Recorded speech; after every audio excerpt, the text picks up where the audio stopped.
doctor Fuello, por sus comentarios respecto a este panel. Yo les quiero platicar de un patrimonio que no necesariamente está en la psique del pueblo mexicano, por desgracia. Es una cuestión que se localiza, o este patrimonio se localiza, sabemos, dentro del mar territorial, la zona contigua, e incluso todo lo que involucra la zona económica exclusiva, la parte de aguas interiores, la parte de aguas continentales y los terrenos ganados al mar.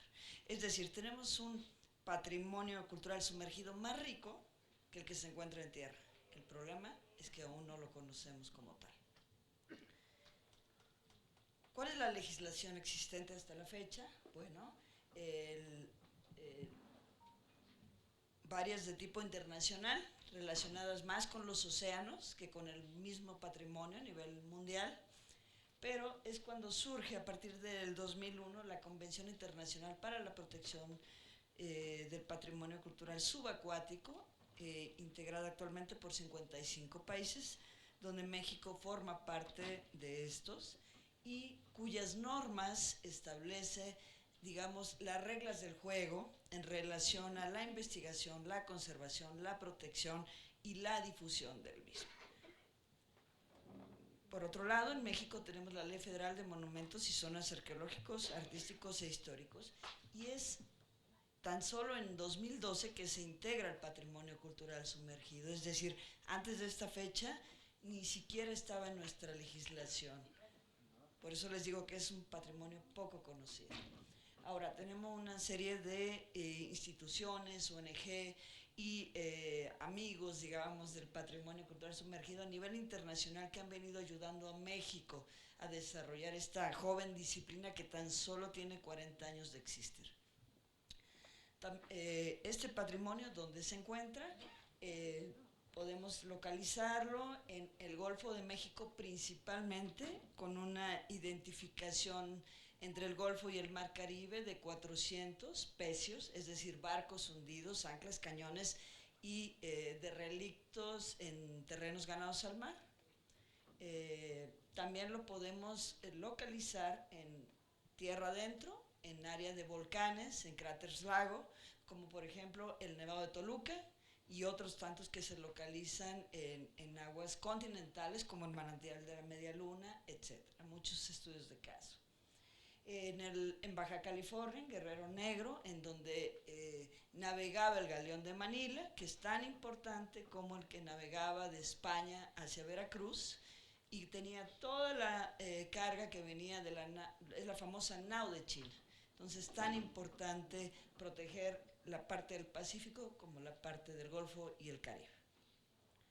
En Veracruz, varias decenas de barcos hundidos que desgraciadamente fueron arrasados por la construcción del puerto moderno y otros puertos previos que ya no, pues esta generación ya no le dio tiempo de registrar, por desgracia.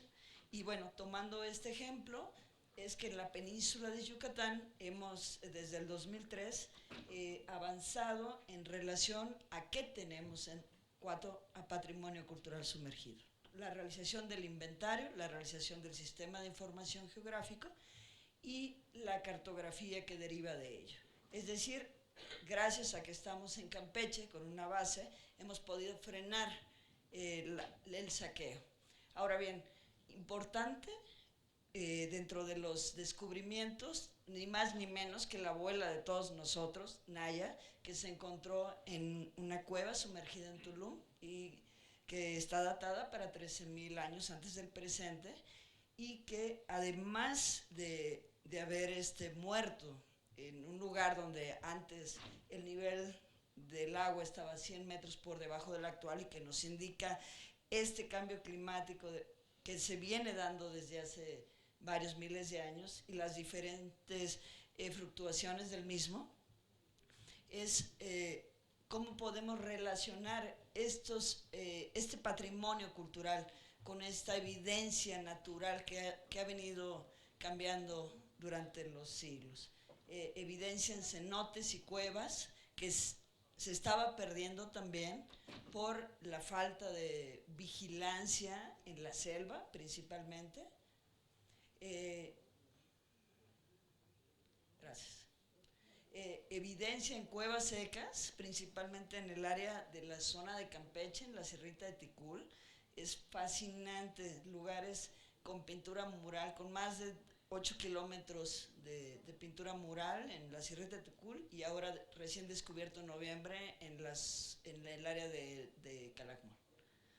También tenemos que el patrimonio cultural sumergido, que va desde el siglo XVI hasta inicios del siglo XX, está compuesto por, como les decía, pecios,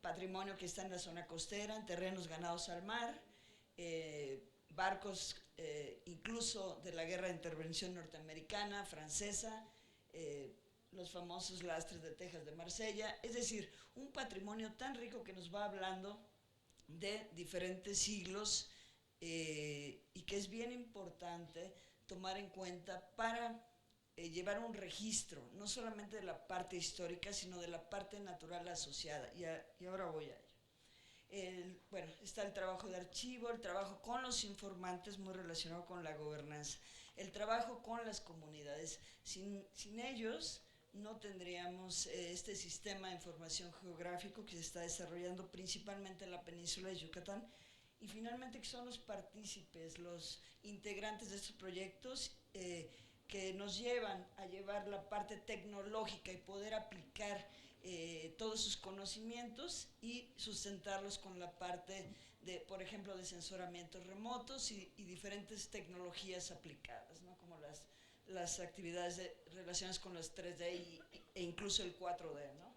El trabajo de campo bien importante, que es el que requiere unas capacidades bastante interesantes, ¿no? Para poder estar dentro de estos contextos arqueológicos sin perturbarlos, como lo dice la convención, integrar todo esto al sistema de información geográfico.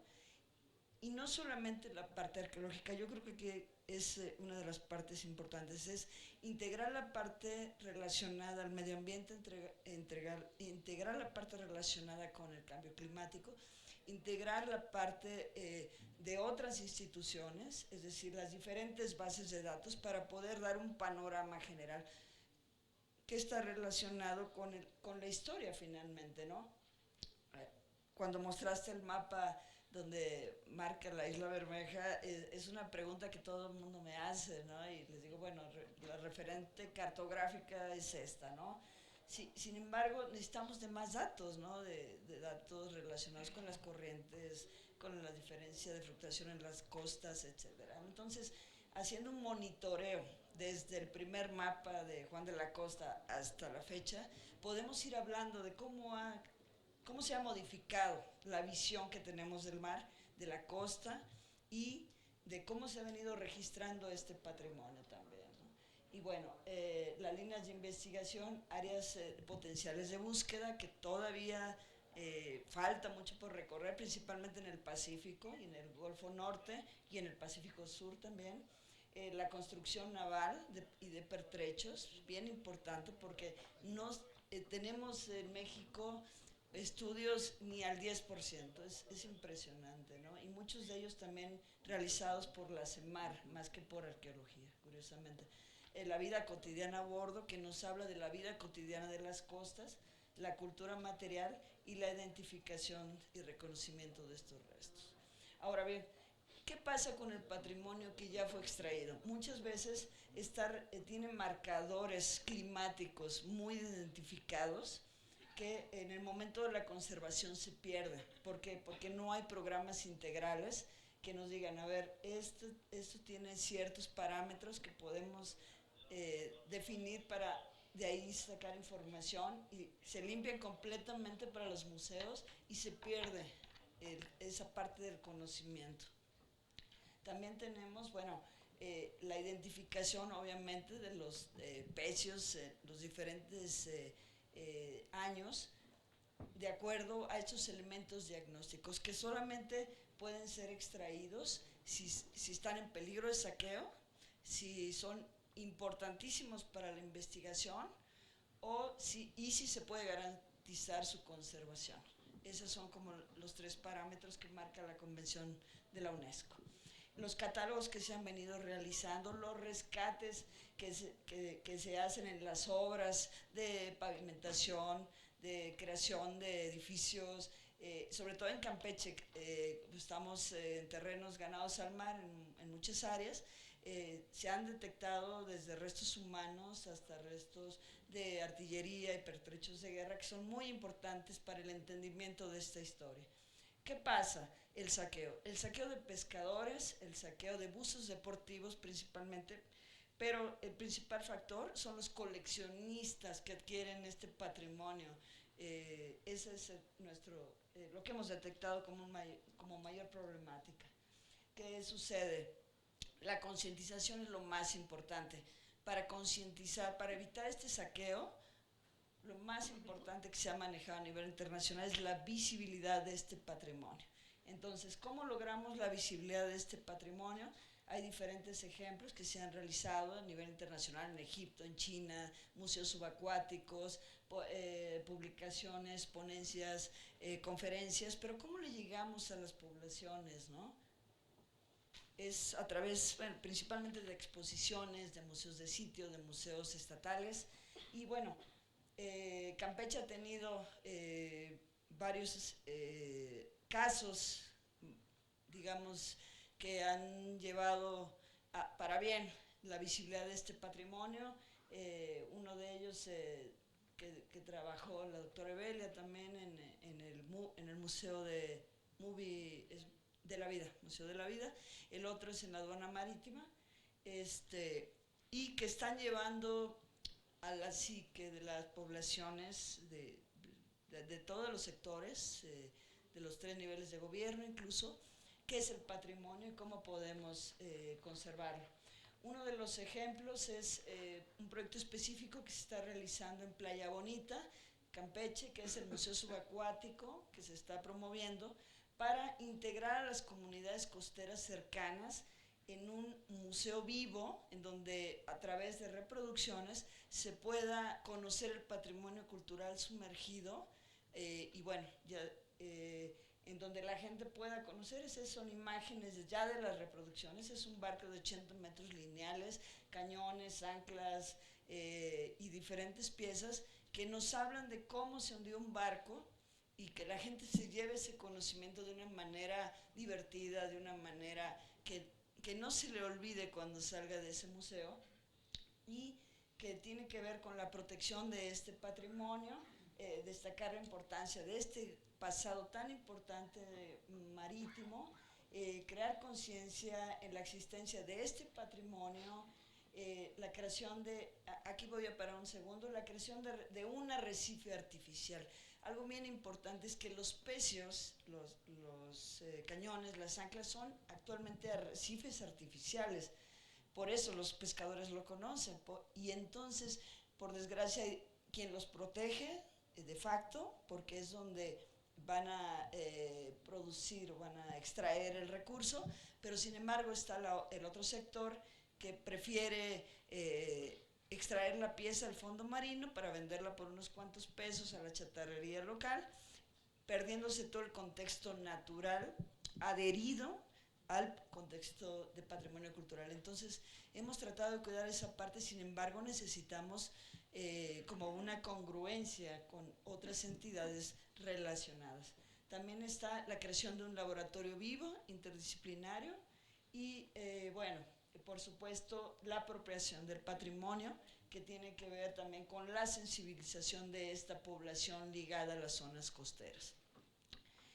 Por supuesto, hacer explícita la vinculación del INAH y de los gobiernos y de los 3 niveles para con el patrimonio cultural sumergido y su relación con el patrimonio natural, fortalecer el acceso igualitario y democrático al mismo, y crear, esa es una de las propuestas, un centro de capacitación regional y de integración con la comunidad, en donde se definen políticas de conservación relacionadas con los laboratorios, que tienen que ver con el cambio climático, la gobernanza y todas las poblaciones cercanas y por supuesto el patrimonio cultural sumergido.